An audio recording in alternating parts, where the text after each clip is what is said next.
Today on Supernormalized, we speak with Ashley Brothers. She's a gifted psychic healer whose life reads like a modern miracle story. She was born with extraordinary intuitive gifts that shaped her since infancy, and she was nearly lost multiple times due to medical malpractice. She defied doctors' expectations by harnessing indigenous wisdom alongside modern energy medicine and healed herself using intuition and understanding and assistance from her higher self. Now, Ashley shares her unique journey from surviving a rare autoimmune disease to become an international life coach. Today, she goes through her story of having this ability from, by the sound of it, even before birth, and how it led her into a greater life, and how she now uses that understanding and that connection with co-creation to assist others. It's a great story, and I'm sure you'll enjoy. So, on with the show. Looking at the statistics that I have for YouTube and for my podcast apps, I have a lot of listeners and viewers that aren't yet liked and subscribed. So if you're on YouTube, like and subscribe. It's free. And if you're on a podcast app, please give me 5 stars. That'd be really cool. It helps other people find these great conversations too. Thank you. Welcome to Supernormalized, Ashley Brothers. Ashley, it's good to meet you and to know that you're one person rather than 2 people, as we discussed beforehand. So you've actually had a life of being a very sensitive person in that you have a very powerful psychic ability, intuition, and connection to what I would call spirit that goes beyond the normal. And it's actually affected you in also many ways, and sometimes negatively, but it seems as though it's actually brought a positive tilt to your life as well. Let's talk about that. Well, thank you for having me. I appreciate it. So I'm basically what I would say is born awake, meaning I was able to see, hear, feel, experience spirits basically out of the womb. My first memories were of something that happened actually prenatal. So I was in the womb at the time. I had not yet been born. But I remember it like it was yesterday. And when I told my parents about it for the first time in my teens, they were shocked at the detail. And they said, there's one thing that's missing, and that's that you were not born at the time. Because I saw it from the vantage point as if I was just in the room with everybody when this event was happening.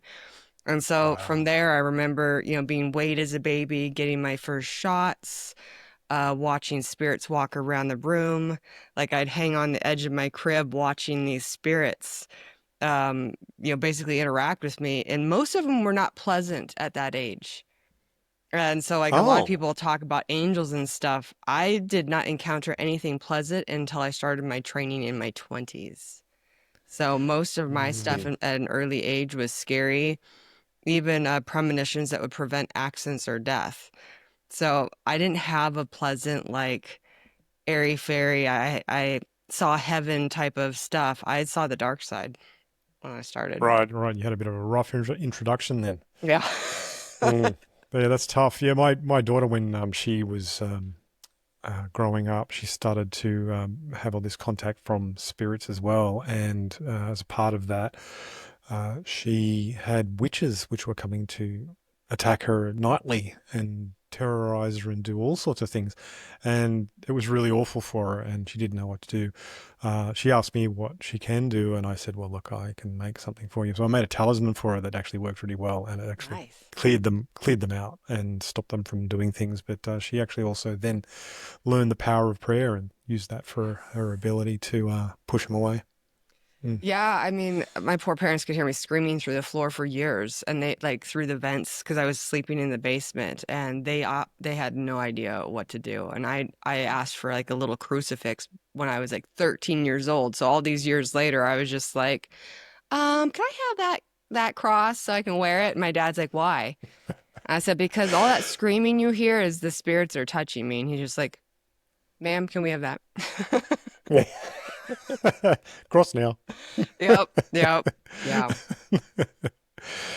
Wow. So how did that unfold for you? I mean, can you share how your psychic gifts first manifested in your early life? I mean, did you, considering that you were so open, was there any other things that were opening for you at the same time, like your clairvoyance or anything like that? Yeah, so I saw things, which is clairvoyance. I had clairaudience. I heard things.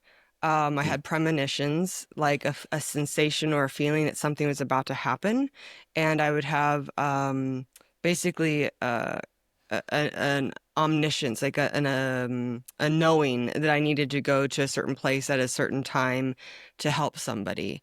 Um, I'll just share the first memory. So the first memory I had, my mother had passed out between this black chair and an ottoman. And I recalled what she wore that day, all the TV shows that she had watched, putting her hair in rollers. And when she collapsed, my sister and I were playing with blocks and Lincoln logs next to her body until dad got home. And what I didn't Yeah. realize until later is that my sister had not been fed or changed in 7 hours, and my mother had fallen directly on her pregnant stomach, which is where I was, and had been laying there that whole time. And so for me, I saw it as if I was a small person walking around the room with my sister. And so my first memories of seeing something, again, I don't even know how to describe the out of body, clearly experience. Um, Yeah. and then I started having, the visions of the spirits. I could see them around the room. I had empath skills, so I can sense other people's thoughts and emotions or their intentions towards me, or just how they felt in general. And so that actually made me quite fearful because my mother was very abusive. And so to sense her volatile moods, it was like, oh no, just waiting for the shoe to drop. So there was that. And then the precognition part where there were times where I felt like I had to wake up out of a dead sleep. And like, for instance, I went to the garage. Like I just had a strong impression that I had to go there. And the car was running inside the garage with the garage door closed, and the fumes were going up to where my mother was. So I had to wake her up because she was very discombobulated. I had to open all the windows, turn off the car. Mind you, I'm like 10, and like pull her outside. God. Another time Wow. she asked me if I wanted to go to a fabric store with her, and I just had a really bad feeling. So I said no at first.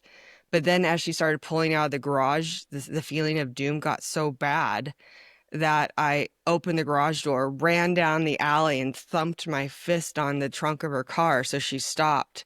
And so I got into it. And about 20 minutes later, she had a diabetic reaction while driving on the freeway. And we started going into, there was a bridge where the traffic could cross. And so she started going into the oncoming lane, and I was 11. And so I had to pull the wheel and tell her how to use the pedals, even though I didn't know how to drive a stick or do anything. So there are multiple times like that throughout my life that were coming at me like hit and miss, but I wasn't able to call Mm. upon it at will until I started my training in my early 20s with a woman who Yep. is basically what you would refer to as a shamanic practitioner. And that's Yes. where I learned about spirit guides and positive things, but I also learned about psychic attacks and all the different ways that things can come at us, personal curses, generational curses, and what have you. So the training started probably in 2004 with different people Mm. throughout the world, different traditions. Was there a pivotal moment in 2004 that actually led you to pursue that training or? I'd always been interested just because I'd seen spirits all my life. At that moment, I want to say about 2 years before I started on antidepressants and anti-anxiety medications, but I was so numb and non-responsive that I was just apathetic to life. Like I had no joy whatsoever. And this is about Oh. 4 years after my mom died in 1999, and I got so depressed. I just slept in the bed she died in for 2.5 years. And I was praying for death to come to me because I was so depressed. And I Oh just God. basically slept my life away for 2.5 years until I got in a car Mm. accident one day accidentally. And that's where the doctor decided I should go see a psychiatrist. So I got on meds for the first time and was on them for 2 years. And I was actually working for the government at the time. And after work, I decided to go get a tarot card reading. I was like, what the heck? I need something to inspire me right now. Maybe some witchy tarot card reader can make me feel better. And so at the end of the reading, the lady asked me, everything was basically like a normal reading, like I wasn't really jazzed up about it. But as I was going down to get my purse, she said, "Do you know that you can speak to the dead?" And I felt all the hair on my body raise on end. I'm like, "What?" And she's like, "If you Yeah. want to know more about this, call this name on this card." So I called that woman, and she was my very first healer, and it was so life changing. I dropped 100 pounds within, I don't know, 6 months to, yeah. I was able to hug my family for the first time in years without freaking out from PTSD. And I just started public speaking. I just became a totally different person that most people didn't even recognize because she cleared some sort of energy from me that wasn't mine, but she also restored a part of my consciousness that I either lost as a Wow. result of abuse or that had not been there just because of what happened in the womb even. And so it became so powerful for me that I wanted to learn to do what she did because I didn't think that Western medicine knew how to help people with abuse or trauma or depression, anxiety. And so that I started my training with her um, about a year before I had a medical problem where that training would then save my life. Wow, that's brilliant. That's So, brilliant. So you've overcome incredible health challenges, including a terminal illness and an autoimmune disease without conventional medicine. Is this a part of that story that you just told? yeah, yeah. And that, wow. And how do you actually blend your ancient shamanic techniques with modern neuroscience and energy psychology in your current healing work? So, so in terms of shamanism, everything has consciousness. Everything has intelligence that you can connect to, communicate, and interact with for information, power, protection, or healing.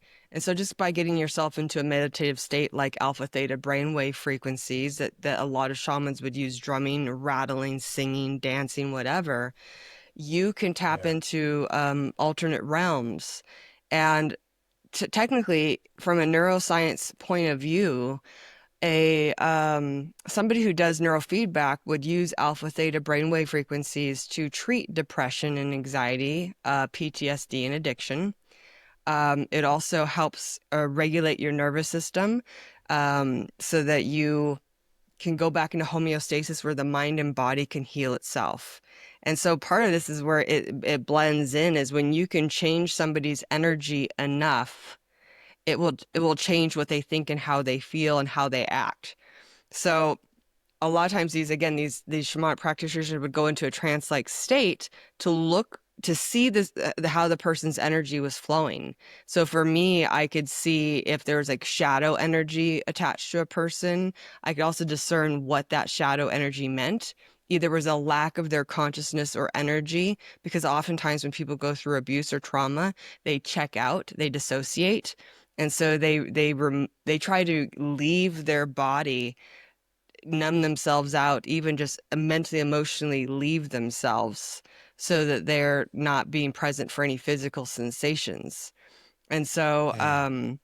so I'll see energy. I can look in my mind's eye and see energetically if they've lost energy or consciousness as a result of their life's experiences, or if they have something stuck to them. Even thought forms can look like a cloud of energy around their head, or trauma can look like certain things in certain areas of their body, like sexual abuse. There might be like a cloud of energy in the lower half of the body. That person's consciousness may actually not even be present in that lower half. So it might be double dark, where not only is their light not there, their consciousness isn't there, but then you have something else that would maybe even just a memory of what happened to them still hanging out in the field and informing their life, informing their decisions, Mm. informing their reality. So as a shamanic practitioner, I go in and clear those energies, look for what wants to come back at this time to let them be more grounded, have more of their consciousness, their energy embodied so that they can move forward in life instead of feeling stuck or depressed or anxious or what have you. And then I look to see if there's any beliefs that need to be cleared. Because oftentimes people will go through something and then they form a belief about the rest of their life, like they can't trust men or women, or that they aren't worthy of something. So I have to help them identify the limiting belief or pattern that's there and then use and figure out how that's then affecting them.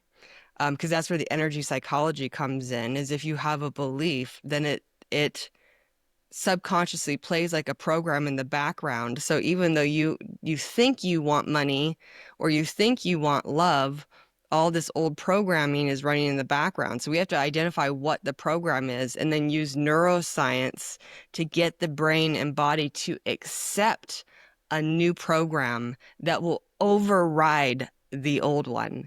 So this is where, again, looking for the energies that need to leave, that are attached to them, restoring what they need, and then tackling the mental emotional part that will allow them to have better habits, better speech, better relationships, communication, that sort of thing.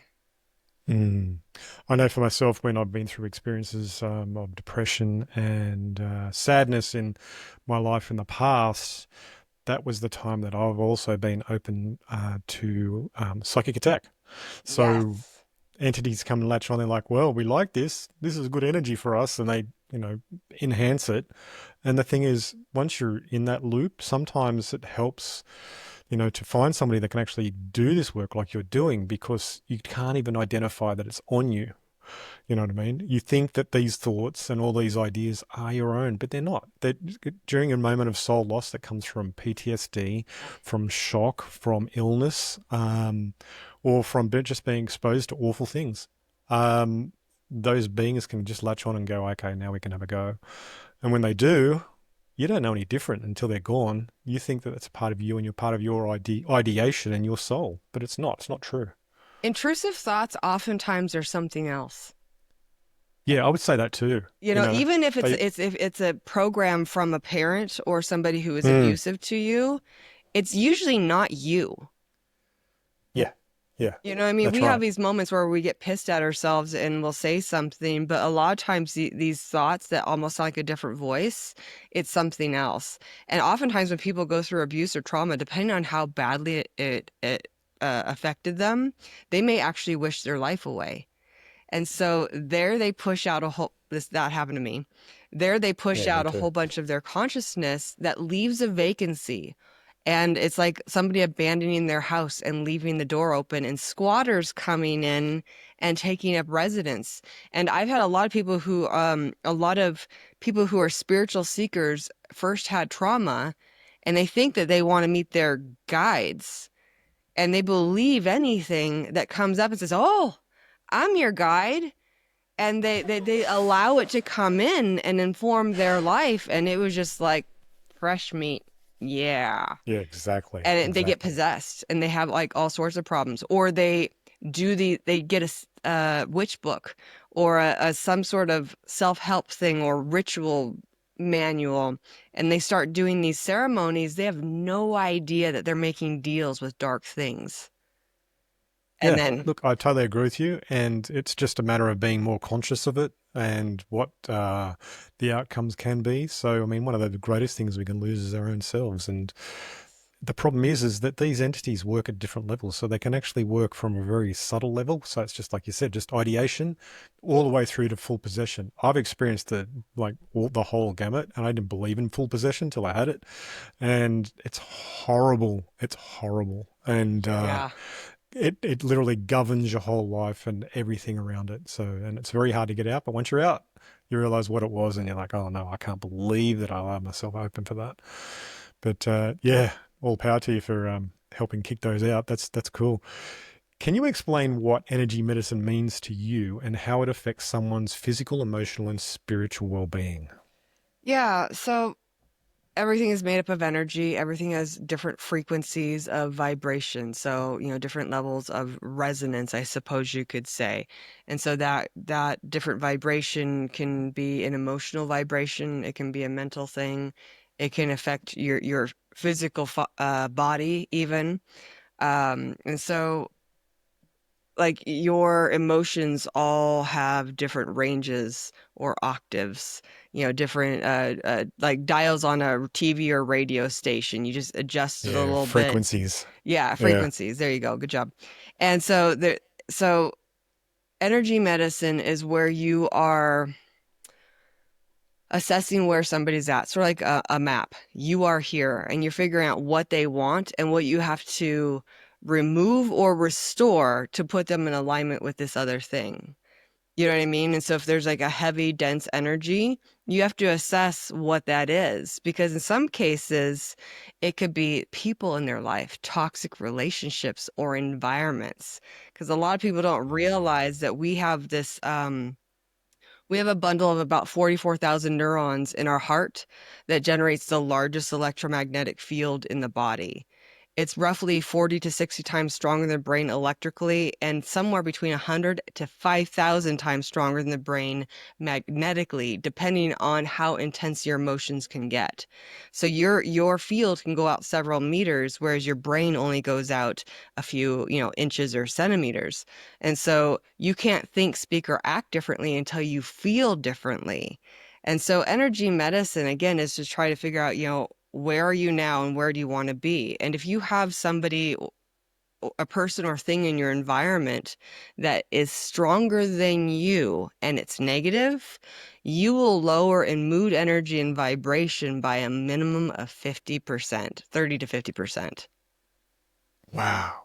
And Didn't know because that. you will start to sync up. So if you are the Mm, dominant energy and you're positive, this person or thing may raise up 15% maybe.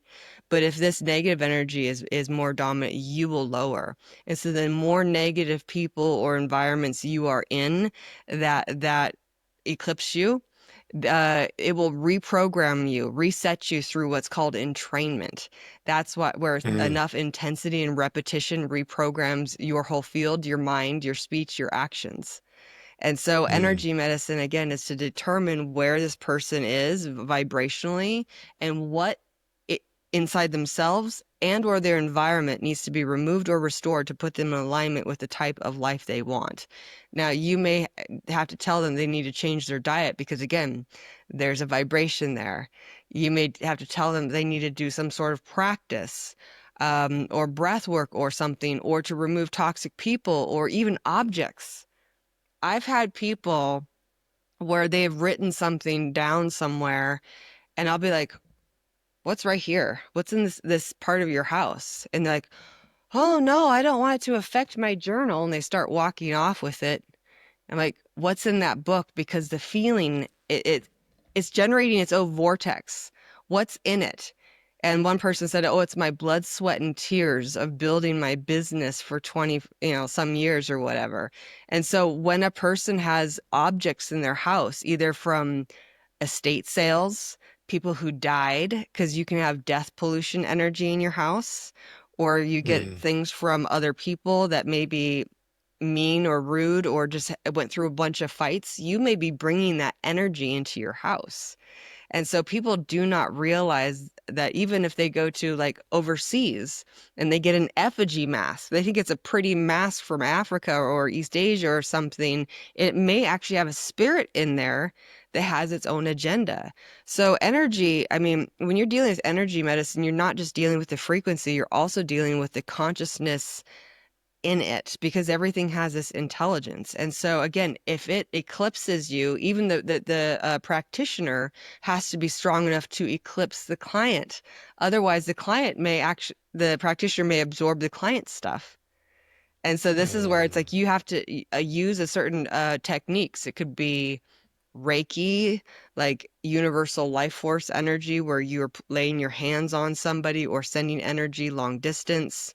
You could be using crystals. You could be using sound like singing bowls. You could be using rattles or drums or all sorts of variety of instruments or tools in order to shift a person's energy to remove something or restore something or balance and equalize it out. But again, you basically mm. have to assess what is it within the person themselves, their environment, or their relationships that's also contributing and see if they're willing to make those changes because some people are afraid to get rid of, you know, the toxicity or the negativity. And so, again, if you have somebody who's stronger than you and it's negative, you will lower in mood, energy, and vibration by a minimum of 50%, 30 to 50%. And because you will start to sync up. So if you are the dominant energy and you're positive, this person or thing may raise up 15% maybe. But if this negative energy is more dominant, you will lower. And so the more negative people or environments you are in, the more a family heirloom or a relationship, no matter how bad it is.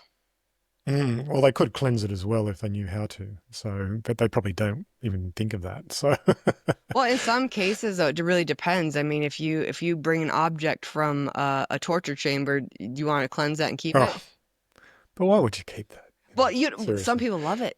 Some people that's love bad. dark stuff, and they think it's jazzes them up. So, Well, it does, but in the wrong way. yeah, yeah. Yeah, no, that speaks to that idea of how like you said, we resonate with all those things, with with all of reality around us, and it does also talk to the idea that we are multidimensional beings continuously, even though we don't recognize it. And by trimming away the excess that doesn't actually assist us, or it allows us to raise in consciousness, and that can be people, which also then comes back to that idea is as you grow out of people. That's the reason why you're growing out of those people is because they are no longer effective for your consciousness at that time. Well, social media and stuff like that can do the same thing. That's what people don't realize when they're scrolling, their eyes tipping back slightly actually puts them to alpha theta, which makes them highly programmable. So they'll Yeah. spend all this time scrolling and they have all this music in the background and then what people are saying, they're getting programmed so easily into this addictive mode where they're just like hungry for stuff that's not even true, but it programs what they think, how they feel, how they act. MK Ultra never stopped. Yeah. That It's kind of government programming crazy. system. Well, even Yeah, yeah. Wi-Fi. I mean, Wi-Fi and cell towers. I mean, they have their own way of programming people's energies. I mean, I've seen people come in with this weird fuzz around them, and I'm like, what is that? And I realized later it's Wi-Fi. Yeah, yeah. Well, I mean, this is the modern world that people have to deal with, and we all ask for this. So if you want to just turn off those contracts and become more of a pure being, you can always get outside barefoot and stand in the sun and resonate with, the pure light of consciousness. Yeah, yeah. As someone who's worked as an end-of-life companion and death doula, what insights have you gained about the human spirit facing mortality? Oh, wow. A lot of people are afraid of what's on the other side, what's waiting for them. As a person who had multiple or near-death experiences myself, a lot of people they'll talk about heaven and the light. I didn't go there. I didn't go to hell, but I went to the void. Nobody talks Yeah, that's about where I that. went. Yeah, I went there too. Nobody talks about that in these beautiful books and movies. They all talk about going to the light and seeing the angels and stuff, but even like seeing orbs go around the room and just like orbs of light or orbs of darkness, whatever is opportunistic and helping or going against it. So some people are afraid of the unknown. Some people are afraid of getting lost or losing their loved ones, um, losing connection with their loved ones. You know what I mean? Like they feel like they're going to be alone on the other side. Or in some cases, they might be afraid of who they're going to meet. Like, am I going to meet my ex-husband? Or am I going to meet, my mom who I can't stand? You know what I mean? Like some people are just terrified of who they're going to see over there and like, oh my God. Other people are, they have a regret about what they didn't do. A lot of times it's not so much what they did that they regret, it's what they didn't get a chance to do. And that's why a lot of the gurus and stuff say don't, live with like today is your last. Like don't keep waiting and putting things on hold because so many people go, I'm too young, even when they're in their 70s and their 80s. In their mind, you feel different on the inside. So even if we look like we're older, on the inside, a lot of people still feel young. And so they feel kind of, you know, like a child almost going to face this unknown place all by themselves. And so they're scared. So part of this is just to get the person to calm down, to give them a chance to process anything that they did or didn't experience in life and get them to a place of peace and stillness and acceptance. So a lot of times just being that death doula is to help them process, it's like a life review. Um, and to just you can do energy healing on them while they're, in that state of still being conscious or just being present with them, even when they are seemingly unresponsive. I was with a gentleman for like the last 6 weeks of his life, and there was a time near the end where he hadn't opened his eyes in 2 days. And I walked in, I said, Marcus, I'm here. And he put his hand up, didn't move anything else. And so I held his hand for 30 minutes, and then it dropped, and he never responded to anybody again. But I was with him even when he passed. And the days leading up to it, he was very coherent until like again those last 2 or 3 days. And so Mm. just helping people find peace and acceptance and to let go of their belongings, let go of certain people, and just to process, I think is basically what it is. But it's the life not lived and the fear of the unknown and who they will meet, where they will go is what's the Mm. most that what comes up the most. Mm. Wow. That'd be a tough job in some ways, I think, helping people on their way through. It depends. I mean, the people themselves seem to be fine. Their relatives can suck though. I've been Oh, no, I've been privy to people who are trying to push that morphine button for their relative to make them go out faster. what? Oh yeah, or they'll say like, "You have no idea how hard this is on us," while the person is in the hospital bed, and the person's like listening like as if they're the inconvenience. It's crazy.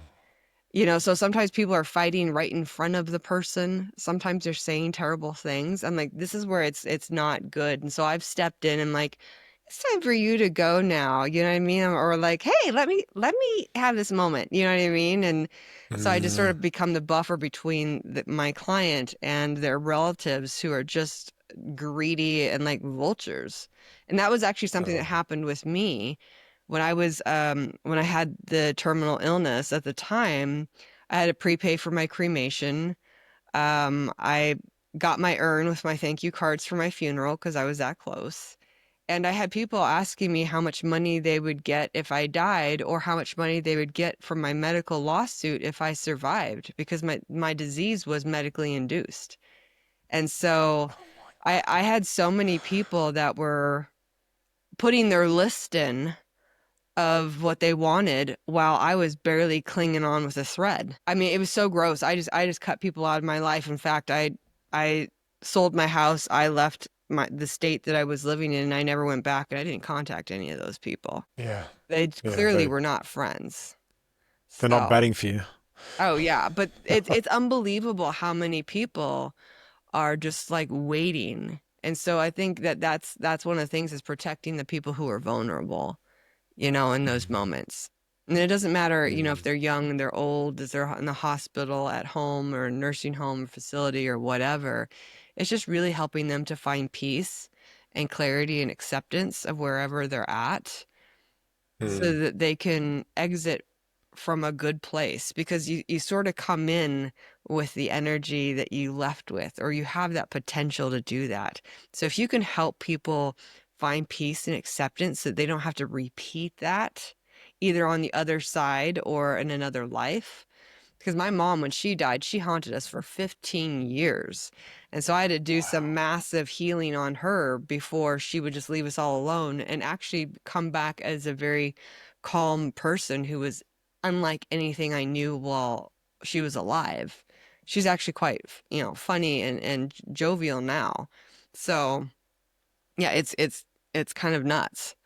So, Tell me about your experiences at the Void. It sounds like it was a very positive experience for well, when I was really ill, I kept leaving my body, and I didn't realize it at first, but I was having grand mal seizures, petit mals, and then I started having strokes. I had a total of 16 strokes.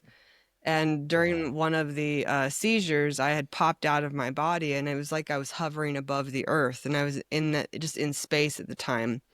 And I saw these test tubes next to me, and they were clanking. And I was like, what is that? So I just said, are there any, star beings or spirits out there that are willing to talk to me and tell me what these things are?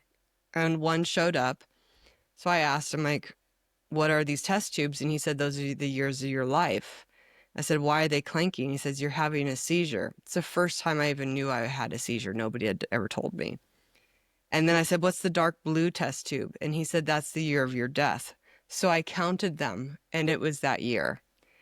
And because at that point, my doctors were telling me that my test results were normal. I had to order them to find out I was dying because they were trying to make me go away because I was in the midst of a medical lawsuit for malpractice. Yeah. A doctor had left a wad of gauze in my gut during a surgery to remove some ovarian cysts, and it was there for 8 months. It created sepsis and two grapefruit-sized masses that fused all my organs together. I was finally able to get those two grapefruit-sized masses removed, my left ovary removed because it was destroyed, and surgically separate all my organs. But 8 months after that, I ended up having to have a total hysterectomy because the suture material from the first two surgeries never dissolved. So I lost the rest of my reproductive system. They surgically separated my organs again, but the infection still hadn't stopped. So 8 months later, I collapsed in the shower with chest pain, shortness of breath. And I found out later that I had developed a rare autoimmune disease that was eating through my arteries and my aorta. And so I went to all these doctors. Over 40 doctors in 3 different states were refusing me care because I was in the midst of a medical lawsuit, and they were prescribing me meds that would have killed me or not worked at all. And some of them were just blatantly rude, like, you're just a typical woman that needs to learn to relax. It's all in your head. You need to go see a psychiatrist. You're mentally ill, or you're not dead yet, so it can't be that bad. So, I mean, the doctors here in America were just horrendous, or even telling me they knew Wow. what was wrong with me, but they refused to help me because I was in a lawsuit. So I had to order my records to find out that I had 4 hernias, a collapsing intestine, a twisted bowel, sepsis, a rare autoimmune disease, seizures, strokes. Some of the strokes and seizures I had while driving on the freeway. I mean, it blows my mind. I lost my memory for 2.5 years. I couldn't read or do math, and I had no idea who I was. I had Mm. left-sided partial paralysis, and I don't have any of it anymore. So energy medicine was such a huge instrumental piece of not only getting my memory back, but even my organs rearranged themselves. So I no longer have the hernias. I never had to have surgery for that. My disease went into remission, and most people only have it for 5 years and they die. And they're usually on chemotherapy and prednisone until that point. I never had to take any medications. I just made tweaks to my diet because of my intuition. So when I was going through this and I was going into the void, it was a place of kind of like, nobody ever talks about this. Is this hell?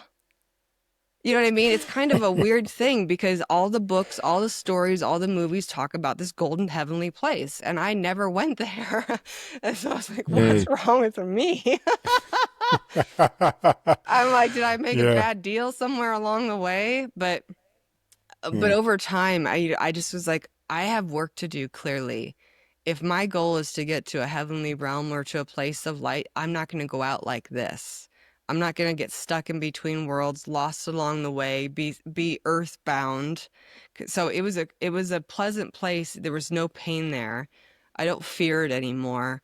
But I also had a feeling that it was a place in between worlds rather than a destination. And so I was just like, I'm Mm. not going to go out on somebody else's terms just because they want me to go away so I don't finish my lawsuit. So I was listening to this voice that told me not only what I needed to do to shut everything off, including the seizures, the strokes, and the condition itself. So I no longer have any of it. But he led me also to the doctor that was willing to put synthetic tubes in my chest to give me blood to both my legs, my left arm, and my brain. So Wow. this this work has been very instrumental in my survival. Yeah. Wow. That's an amazing story. Far out. You've been through so much. Yeah. Yeah. Many people feel fear or uncertainty when exploring psychic abilities or Hmm. spiritual healing. What advice would you give listeners interested in, but are still hesitant to start their own journey? I would say connect with your higher self first. A lot of people, they're afraid of what they'll meet, like demons or bad things or what have you, because there are certainly dark things out there. Most are not demonic, but there are a lot of like opportunistic beings. So like getting in touch with your heart, just doing some heart focused breathing for 5 to 10 minutes, and then asking your higher self or divine mind. Divine mind is a beautiful thing to ask for, or Holy Spirit to ask for. It's just a pure energy, a pure essence that once you're in that floaty alpha theta brainwave frequency from breathing for like 5 to 10 minutes, then you can start asking some questions, and you'll be surprised at how quick answers come. But even if it doesn't come in that moment, because you're like attached to the actual outcome, it will come to you later when you least care, like when you're putting the liner in a garbage can or something. But just putting that intention of connecting with your heart, because it's the seat of your soul. Again, it's the largest electromagnetic field in your body, and it has the records basically of your past, you could, if you want to call it that, and the records of your future. But just starting off with connecting with yourself, divine mind, Holy Spirit, if you want to call it that, the field, that's going to be your safest energy instead of looking for individual guides that may be opportunistic. Because just even setting that intention alone is like turning the dial on a TV or a radio station to get a particular channel. You say my guides, that could be anything. It could be the nasty ones. Yeah, so just getting yourself calm and floaty first, whatever that Mm. means. Get all away from all distractions, all people, all noise. Make sure you've gone to the bathroom and that you're not starving. You know, get rid of distractions, and then just go sit with yourself and breathe for 5 to 10 minutes. Even if you want to put some music on that has no words that will direct your thoughts, and just do that, and then start asking yourself some questions. You may even start writing, like automatic writing, things just start popping up. Mm. Yeah, yeah, yeah. You know truth when you sense it, for sure. Yeah. And the more Yeah. you do it, the more information you get. When I first started, it would just be like a sentence or a few words, or maybe like a flash of an image that I would have to learn to interpret. But over time, I got pages and pages and pages. I could do it for hours. How does manifesting abundance tie into intuitive gifts, and what practical steps do you teach people to align with success in life areas like relationship and That's a big question. Um, well, first of all, knowing what you want. A lot of people, they have absolutely no idea, or they don't know the difference between a means goal and an ends goal. Because a lot of people say they want $1 million, but what they want is the house, they want the car, they want opportunities, they want freedom. So it's not like they just want money and they just want to like play with money all day, like cash. They actually want the things. And so the things yes. can come in different ways. And so just knowing what you want and why you want it is the first step of it. Clarity is like the address you put into a GPS device. It is the dial you turn on the radio. You know what I mean? You have to know what it is that you want. And then you may have to, by going into that floaty alpha theta state, ask yourself, what do I have to start or stop doing in ordinary reality to have that? Because one of the things that people forget about manifestation is that in some cases, it requires action. People just want the universe to drop it in their lap or have Prince Charming knock on their front door. But you may have to like change your attitude. You may have to change, you know what I mean? Like the way you dress. You may have to get out of the house. You know what I mean? If you live and work out of your house, you don't meet anybody. It's like, you need the plumber to come date you. I mean, it's you know what I mean? Sometimes you have to look at it from both sides of the fence. You have to look at, what do I have to know in both ordinary and non-ordinary reality to be in alignment with the life that I want. Because people may need to, if they want a healthy body, they may have to stop eating certain things or go to the gym, or you know what I mean? There might be some practical things that they need to do. Same thing with money. In some cases, I've done things where I've just gone, universe, I'm desperate for a certain amount of money right now. This is what I need. And I don't know why. I just visualize checks coming to me in the mail and how happy I would be to receive it. And this is actually during COVID. And Yeah. within a week and a half, I think it was, I got 2 checks in the mail that equaled the amount that I needed. And one came from somebody I had given money to 19 years before. And the Oh, other wow. came from somebody I'd given money to 12 years before, and they just decided it was time. Same thing, another time for manifesting money, I had I wanted to go to some event, Dr. Joe Dispenza. And so I was like, the check thing in the mail worked before. Let's do it again. So I visualized a check coming into the mail and how happy I was to receive it. And about 2 weeks later, I got a check from an insurance company that I had 5 years before that decided they owed me money. You know what I mean? And so it covered the event that I wanted to go to.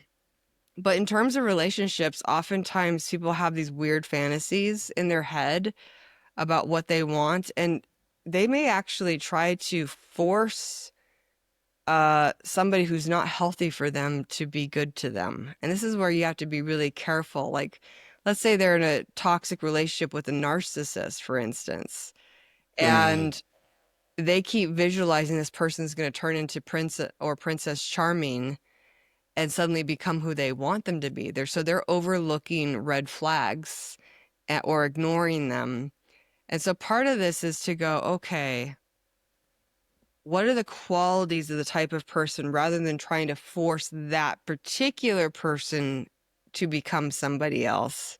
What are the qualities that I'm seeking and really like calling in those energies?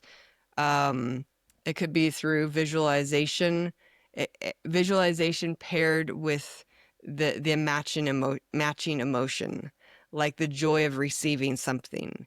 Because you have to feel it now in the moment rather than the longing or the hoping, the wishing. That's an opposite energy for manifestation. That actually blocks what you seek. But when you program yourself that it's coming, you believe it, you expect it, that it's on its way, oftentimes because your field is so big, remember I was saying your heart generates this field that starts to inform the collective. If you have a positive enough energy and you do it with enough intensity and repetition, not only will it change your mind so you're willing to take the action that you may have been resistant to before, or you start to program people and things around you to attract what it is you're seeking. So part of this the manifestation with money and relationships is truly, again, alignment, but alignment in your speech. Can't talk negatively, can't say, talk from a place of poverty and lack. So your speech have to be in alignment, your actions have to be in alignment, your beliefs have to be in alignment. You know what I'm saying? Like there's multiple parts of this where you can't talk like you're poor and then expect money to be dropped in your lap. You can't Mm. talk like like the world sucks and then attract this beautiful positive person. They're not going to be attracted to you if you just like this negative, rude, mean person. So vibration isn't just you spending an hour meditating and then going back and spending the other 23 hours a day in a totally opposite Yeah, vibration. All these different things have to line up for you to actually match. that's right. You've got to be in resonant Yeah. sort of phase with it for it to happen. You can't And gaslight the being universe. You cannot manipulate the universe. And that's where people are going wrong. They're trying to manipulate the universe in these 1 hour stints or through a ritual or a ceremony. Good luck to you. It may work temporarily, but the backlash, whew, good luck. No, live with integrity and the yeah, universe will respond. But if you just practice and are not committed, you will get mixed results. yeah, absolutely, absolutely. Your transition in 2025 focuses on bringing neuroscience to the forefront. How do you see science helping people make spiritual healing more accessible or accepted globally? Well, a lot of people, spirituality can divide people. So, different religions, belief systems, they may butt heads, but neuroscience is also talks about a lot of what the spiritual people say is like, be a good person. You know what I mean? Be in alignment with what you seek. Have a healthy relationship with the field. The religions and spirituality will call it God, but if you're just talking about the quantum field, if you learn how to use your instrument properly, this body, and learn how to change your energy not only inside you but around you, so your environment, the people and things you have in your environment, things just start to flow a lot easier. So science unifies people because it really gives you practical ways, again, to change your brainwave frequencies first. Your brainwave frequencies at alpha theta, which will allow your mind to accept new information that will allow you to make different decisions and choices and take different actions that will have different outcomes. So neuroscience, part of this is just changing the mindset, the program that's running that leads you to recreate the same wounding events, circumstances, and relationships over and over again. It's just a program. Oftentimes it comes passed down.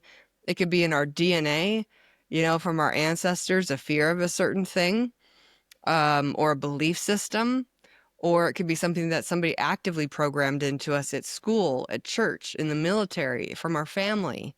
You know what I mean? And so the neuroscience aspect is to really, really like to get people to understand that everything has energy, everything has a frequency, a vibration, and you have to figure out where you are and where you want to be and what shifts you need to make in order to have this other outcome. And when you start to do that, you start to realize that you need to have a good relationship with the field. I don't care if you call it God or you call it the universe. If you look at Mm. everything from a fearful lens, you will find it.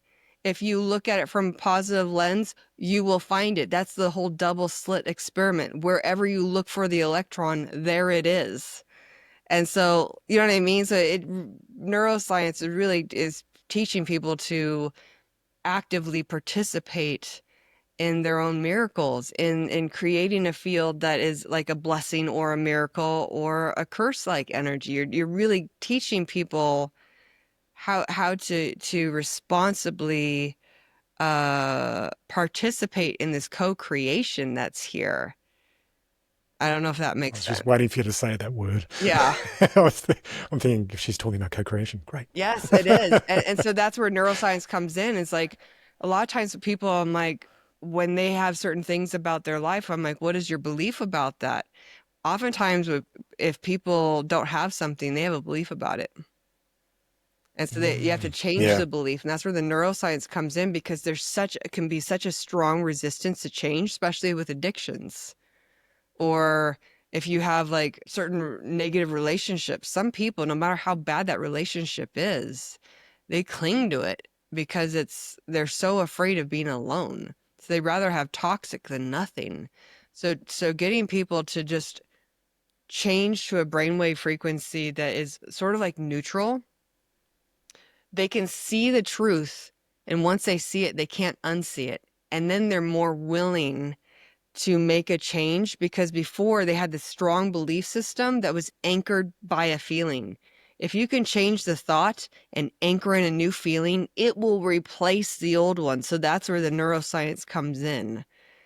You know what I mean? And so it really is about identifying what it is that's keeping this pattern going. So pattern recognition, appropriate mm, pattern recognition, because there's a lot of people yeah, out there that because of their beliefs they put this filter between themselves and something else and they have no idea what it's actually saying.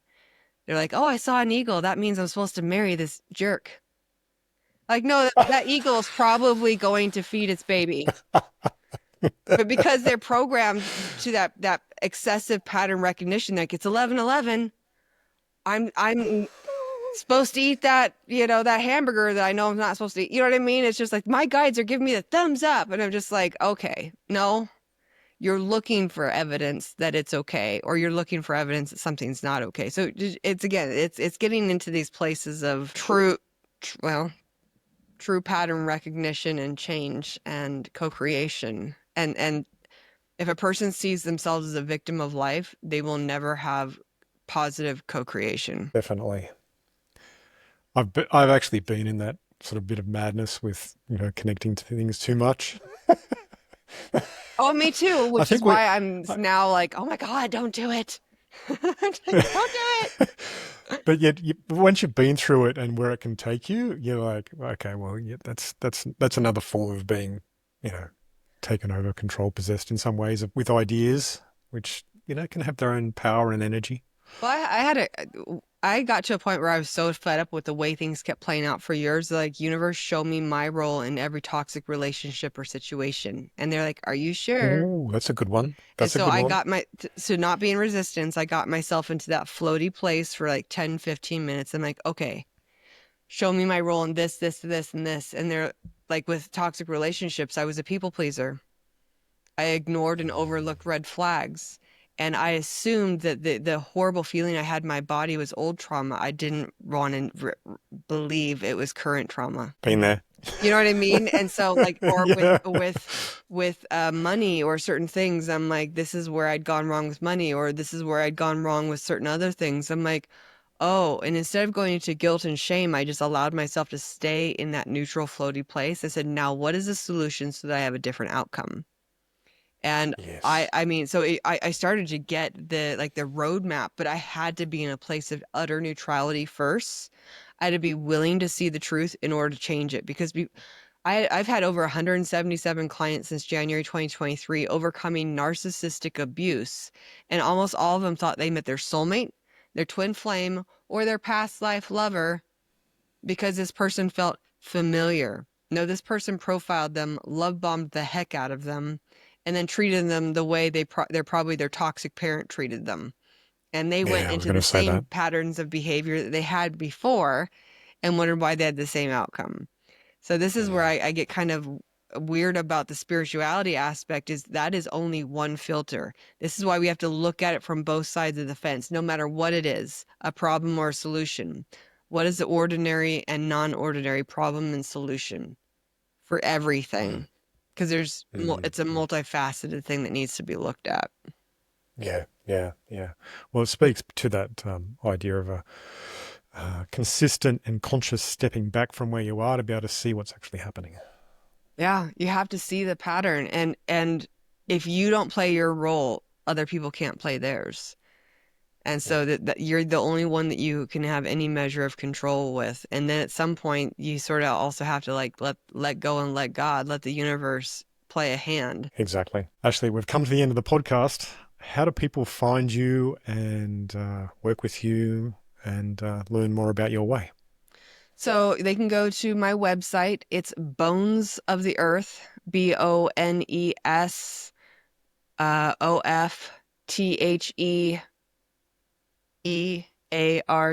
So bonesoftheearth.org. That's where they can find my information. Um, I do readings, I do healings, I do spiritual counseling. Which can also just be neuroscience stuff if you have limiting beliefs that you want to overcome. But just go there, look at my stuff, and if you need to just chat with me, there's a way to connect to me through my website. And even if you just need a consultation, like you don't know what you need, you just need to talk to somebody and figure out like what combination of something you need. Just go to my website and you can find me there. Excellent. This has been a great talk. Thank you so much, Ashley. I appreciate the way you've shared and your understanding of the importance of our part in co-creation. That's what I'm actually getting through all of this. So, yeah, thank you. Yeah, no, and just regardless of what's going on in the world today, this is where if we can keep our peace, keep our calm, we can learn to respond rather than react. And so that can be part of this beautiful co-creation as we're going through our transitions globally right now. Came here for a big reason. That's the reason why it's all happening right now, which is, yeah, it's good that you recognize that. And I'm certain that everyone that's been listening can hear that as well and also start to think of other ways to look at their lives and manifest the reality they really want to have. Yeah. Mm. Thank All you. right. I I'll just say appreciate goodbye to this. the listeners. Yeah, you're welcome. It's been a pleasure. Oh, mine too. All right. Okay. Well, that was an awesome episode again, talking with Ashley and about her understanding of connection to what I would call the field and how important it is to be in resonance with that field. And as a part of that resonance, the co-creation that creates the reality that we live and the importance of actually keeping that focused on, well, maybe it's like an unfocused focus on your own goals and how what you intake into yourself can affect the outcomes of your experience. So becoming more conscious of your needs, what's actually good for you, and then finding that as a growth point is all powerful. And thank you to Ashley for sharing all that. That was amazing. If you enjoyed today's show, please like and subscribe if you're on YouTube. And if you're on a podcast app, please get onto your app, give us 5 stars, write a nice note, and or share it to a friend. That'd be really nice. Thank you so much for listening. Until next episode, it's bye for now.